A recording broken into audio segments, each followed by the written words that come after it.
इस वार्षिकोत्सव के अवसर पर उपस्थित सरपंच साहब परशुराम जी, जिनकी विनम्रता को मैं सलाम करता हूँ। मैंने इतना विनम्र अपने जीवन में नहीं देखा। इतनी उम्र और इतने बढ़िया पद पर होने के बाद ये बहुत विनम्र हैं।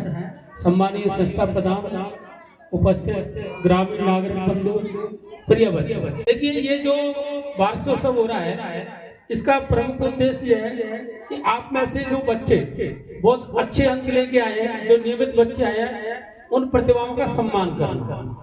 दूसरा, जो भामाशाह है, जिन्होंने विद्यालय में प्रत्यक्ष अप्रत्यक्ष रूप से जो सहयोग किया है, उनका सम्मान करना। तीसरा, समुदाय मैत्री, गांव के लोग विद्यालय से जुड़े, समस्याओं को जाने, विद्यालय के विकास में अपना अभूतपूर्व सहयोग करें। और चौथा उद्देश्य एलुमनी मीट, पूर्व छात्र सम्मेलन, पूर्व छात्र आए जिससे बच्चे प्रेरित होकर स्वयं भी एक अच्छा प्रेरणा भरा काम करें। तो ये इसके उद्देश्य है। तो मैं प्रिय बच्चों आपसे यही कहना चाहूंगा कि आपका जीवन ये बहुत महत्वपूर्ण समय है। ऐसा समय वापस लौट करके नहीं आता। हमें आप देख रहे हो कोई बहुत अच्छी स्थिति में नहीं है। जो बचपन आपका है, जो प्रोग्रेस करने की लाइफ आपकी है, इस वक्त जीवन बनाने का जो आपका साहस है, वो निश्चित रूप से बहुत महत्वपूर्ण है। तो मैं आपसे अनुरोध करता हूँ कि दुनिया में दो चीजें बहुत महत्वपूर्ण है। एक तो आपका ज्ञान और कर्म। यदि आपकी नॉलेज अच्छी है, आज के जमाने में कोई बंदूक लाठी पावर नहीं है, नॉलेज पावर, ज्ञान ही इस वक्त शक्ति है। और यदि आप पर ज्ञान है तो आपके जो कर्म है वो सही दिशा में बढ़ेंगे, तो आपको लक्ष्य की प्राप्ति होगी। इसीलिए आप ज्ञानवान बन के अपने कर्म को करें। ये उम्र ऐसी होती है, भटकाव भी होता है। बच्चे इस उम्र में अपनी शक्ति का दुरुपयोग भी कर लेते हैं। तो आपको अपनी शक्ति का सदुपयोग करना है और अच्छे अंक प्राप्त करने के साथ साथ पढ़ाई लिखाई के साथ आपको देश का अच्छा नागरिक बनना है। देश का अच्छा नागरिक कौन होता है? जो सामाजिक मूल्यों को समझे, भावनात्मक मूल्यों को समझे, जो नैतिक मूल्यों को समझे, समाज के बुजुर्गों का सम्मान करे और अपने माँ बाप की बातों को माने और अपने बुजुर्गों के अनुभव का लाभ उठाए। वो बच्चा ज्यादा सफल माना जाता है। आपने देखा होगा बहुत से बच्चे पढ़ लिख जाते हैं लेकिन अपनी सोसाइटी के किसी काम के नहीं होते, अपने माँ बाप के काम के नहीं होते, अपने माँ बाप की आज्ञा का पालन नहीं करते, तो उनका जीवन किसी काम का नहीं है। देखिए ये टाइम है आपके लिए। आप 10वें 12वें में जो बच्चे पढ़ रहे हैं, एक बात महसूस करो कि तुम्हारे जो 10वें 12वें में के अंक आ जाएंगे, उन अंकों को कोई करोड़ों रुपए में नहीं मिला सकता। इसीलिए उनमें बढ़िया परसेंटेज लाने के लिए आज से प्रयास करो। 27 तारीख से प्री बोर्ड की परीक्षा हो रही है। मैंने पेपर प्रेषित कर दिए हैं, आपको पेपर मिलेंगे। प्री बोर्ड होगा, उसमें आप अच्छी तैयारी के साथ बैठिएगा, अच्छी परफॉर्मेंस करिएगा। मैं कह रहा हूँ, जब भामाशाह साहब उनकी बात कर रहे थे, जिन बच्चों ने अच्छे अंक लाए उनको चांदी के सिक्के तक दे रहे हैं। हम कभी प्रथम स्थान आया करते थे अपने पूरे गांव में, तो हमें छोटा सा गिलास मिलता था 5 रुपए का, उसको लेकर के ही बहुत खुश होते थे। तो आपको तो आजकल बहुत बढ़िया पुरस्कार मिल रहा है। देखिए आप इतना अच्छा सौभाग्य आपका पावन अवसर है। और विद्यालय बहुत अच्छे विद्यालय है, टीचर्स का कोई अभाव नहीं, संसाधनों का अभाव नहीं। तो ऐसी परिस्थितियों का आप लाभ उठाओ। समय बड़ा अनमोल है, मत कर यूं बर्बाद, कुछ तो ऐसा काम कर लोग करें तुझे याद। तो कोई ऐसा काम करो कि लोग याद आपको करें और आपको पता होना चाहिए। देखिए कुछ लोग क्या करते हैं, बच्चे अपने अस्थायी सुख के लिए खूब खा रहे हैं, सो रहे हैं, इधर उधर समय व्यर्थ कर रहे हैं, लेकिन वो अस्थायी सुख है। स्थायी सुख क्या है? पढ़ लिख करके अच्छा परफॉर्मेंस करके आप बढ़िया व्यवसाय क्षेत्र में प्रवेश कर जाएंगे तो वो स्थायी सुख है। और हमेशा के लिए जिंदगी स्वाभिमान की जिंदगी जी पाएंगे। एक कवि कहता है, रेत पर नाम लिखने से क्या फायदा, आएगी एक लहर कुछ बचेगा नहीं। तुमने पत्थर दिल तो कह दिया, लेकिन पत्थर पर लिखा हुआ कभी मिटेगा नहीं। तो इस प्रकार के आपको अपने अमिट योग्यता के अक्षर मार्कशीट में लिखने हैं जो आपके जीवन को अच्छा बनाए। और एक मैं अपील करूंगा कि आपके जो बुजुर्ग माँ बाप हैं उनके पास बैठें, उनके अनुभव का लाभ उठाएं और सामाजिक मूल्यों का विशेष ध्यान रखें। अच्छे नागरिक का यही कर्तव्य है कि वो रिश्तों को मेंटेन करके रखें। कभी भी पढ़ लिख जाओ, कभी अपने माँ बाप को मत भूलना, अपनी सोसाइटी को मत भूलना, अपने गांव को, अपने गांव की मिट्टी को मत भूलना। जननी जन्म भूमि से स्वर्गादपि।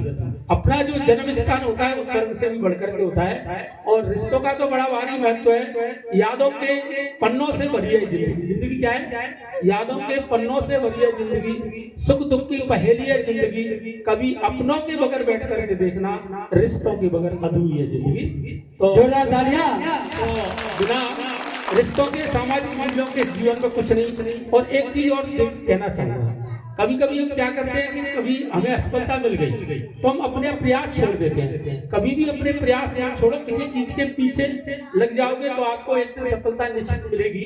ये मूल्यांकन करें कि हमारे प्रयास में कुछ कमी रह गई है और आगे उस कमी को दूर करके प्रयास करेंगे तो आपको बहुत कुछ मिलेगा। और देखिए जिंदगी क्या है? फूल बनकर मुस्कुराना है जिंदगी। जिंदगी क्या है? फूल बनकर मुस्कुराना है जिंदगी, मुस्कुराकर गम बुलाना है जिंदगी, जीत कर मुस्कुराए तो क्या, हार करके भी मुस्कुराना है जिंदगी। तो कभी भी असफलता मिले तो निराशा, कुंठा, हताशा आपके दिमाग में कभी मत लाओ। उत्साह अपने अंदर रखो, ऊर्जावान रखे बन करके रहो और अच्छे प्रयास करो। निश्चित रूप से ईश्वर आपको सफलता देगा। देखिए कर्म का इतना प्रभाव होता है। आप बैठे हो, इस तरह कभी हम भी जमीन में सामने बैठा करते थे। ऐसे प्रयास करो कि आप यहाँ बैठे हैं और बच्चे आपके आगे बैठे हैं। ये प्रयासों से सब कुछ संभव है। तो मैं एक बार आपसे यही अनुरोध करना चाहूंगा और शिक्षक बंधुओं से मेरा आपसे भी अनुरोध है सबसे कि ये बच्चे ग्रामीण क्षेत्र के बच्चे हैं, इनके अभिभावक बहुत ज्यादा समझदार नहीं, पढ़े लिखे नहीं। तो आप लोगों की जिम्मेदारी बनती है कि आप अभिभावक का भी काम करें, शिक्षक का भी काम करें। इन बच्चों को सही दशा और दिशा दें जिससे ये बच्चे सहयोग नागरिक बन सकें। और जो माँ बाप इन पर पैसा खर्च कर रहे हैं, इनसे उम्मीद कर रहे हैं, वो उम्मीदें इनकी पूरी करें। तो मैं समझता हूँ कि गुरुजनों से मेरा अनुरोध है कि इनको भरसक प्रयत्न कराएं। प्री बोर्ड का जो रिजल्ट आया उसकी 4 दिन में कॉपियां चेक करें। बच्चों की जो कमी रह गई है उन कमियों को पूरा कराते हुए इनको अतिरिक्त कक्षाएं लगा के और इनके उज्ज्वल के लिए आप प्रयास करेंगे, ये मैं उम्मीद करता हूँ। देखिए कुछ लोग क्या होते हैं, अपने लिए जीते, केवल ये करते हैं हमने ड्यूटी पूरी कर ली, हमारा काम हो गया। नहीं, उनको कुछ नहीं। वो लोग, मैं उनको अच्छा व्यक्ति नहीं मानता जो समाज के काम नहीं आए, बच्चों के काम नहीं आए। वो शिक्षक का जीवन का उसका कोई मूल्य नहीं है। इसीलिए मैं अनुरोध करता हूँ, आपके सरपंच साहब बहुत अच्छे हैं, आप इनसे जिस काम के लिए कहोगे ये बिल्कुल तत्पर है किसी भी काम कराने के लिए। ये खुद नहीं कहे, मैं इनकी तरफ से आपको आश्वस्त करता हूँ। तो गांव वालों का विशेष इस स्कूल पर ध्यान होना चाहिए। आप पीटीए पीटीएम की बैठक में आए, टीचरों का सहयोग करें, बच्चों की प्रगति जाने, ये बहुत ही महत्वपूर्ण चीज है।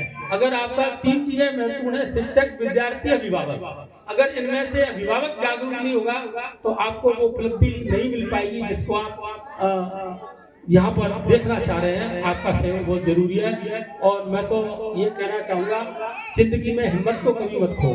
आपके जीवन में भी कठिनाइयां आती हैं, जिंदगी कांटों का सफर है। जिंदगी क्या है? जिंदगी कांटों का सफर है, हौसले उसकी पहचान है। रास्तों पर तो सभी चलते, जो रास्ते बनाए वो इंसान है। एक बार आप सबने मेरे को यहाँ बुलाया और मेरा सम्मान किया, मेरी बातों को सुना, उसके लिए मैं धन्यवाद देता हूँ। अपेक्षा करता हूँ कि सभी बच्चे अच्छे अंकों से उत्तीर्ण होंगे और इस वार्षिकोत्सव को सफल बनाने का प्रयास करेंगे। यदि मैं आया, मैंने जो समय दिया, मैं अपना तभी सौभाग्य मानूंगा जब आप बहुत अच्छे अंक लेकर के और उत्तीर्ण हो जाओगे। 15 अगस्त पे आकर मैं ऐसे बच्चों को प्रस्तुत करूँ तो मेरा ये सौभाग्य होगा। आपका सबका ध्यान सांस्कृतिक कार्यक्रम में शुरुआत हुई है तो बिल्कुल उसका आनंद लें और सांस्कृतिक कार्यक्रमों के माध्यम से अपनी संस्कृति को पहचानें। और ये मैंने ग्रुप में भी डाला है, कोई भी ऐसा कार्यक्रम किसी मंच से नहीं होना चाहिए जो बच्चों के व्यक्तित्व पर प्रतिकूल प्रभाव डाले। कोई भी फिल्मी गाना, कोई भी फुहड़पन से युक्त कोई भी इस प्रकार की प्रस्तुति इस मंच से नहीं होनी चाहिए जो बच्चों के जीवन में कहीं दुष्प्रभाव डालती हो। तो मैं उम्मीद करता हूँ देशभक्ति के, साक्षरता के, सामाजिक समरसता के, नैतिकता के, सामाजिक मूल्यों के कार्यक्रम प्रस्तुत करें ताकि बच्चे लाभान्वित हो। आपने मेरे को सुना, उसके लिए मैं आपको बहुत बहुत धन्यवाद देता हूँ। जय जय। वह खजाना ही क्या जिसकी चाबी ना हो, वह गुलशन ही क्या जिसका कोई माली ना हो, और वह कार्यक्रम ही क्या